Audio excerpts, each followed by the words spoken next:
বাংলাদেশের বোলারদের তুলোধনা শুধু 4-6 তাণ্ডব বৈভব সূর্যবংশীর। বন্ধুরা আপনারা যদি দেখে চান তাহলে ভিডিওটি শেষ অবধি দেখতে হবে, চ্যানেলটিকে সাবস্ক্রাইব করে একটা লাইক দিতে হবে এবং নোটিফিকেশন বেল আইকন দাবাতে হবে। অনূর্ধ্ব 19 বিশ্বকাপের প্রথম ম্যাচে কঠিন পরিস্থিতিতে ব্যাট হাতে রান তুলতে ব্যর্থ হয়েছিল বৈভব সূর্যবংশী। সেই আক্ষেপ নিয়ে বাংলাদেশের বিরুদ্ধে শনিবার মাঠে নেমেছিল 14 বছরের এই কিশোর, আর নামতে একেবারে ঝড় তুললেন তিনি।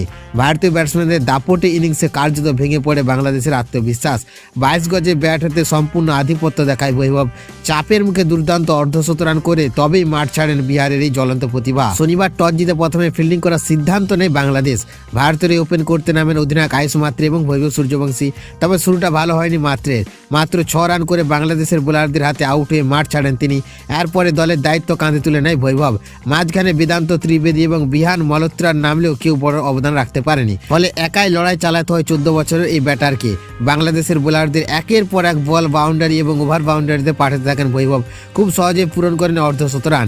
অনেকের মতে ব্যাট হাতে বাংলাদেশকে কার্যত শিক্ষা দিয়েছেন তিনি। অল্পের জন্য হাতছাড়া হয় 17 রান।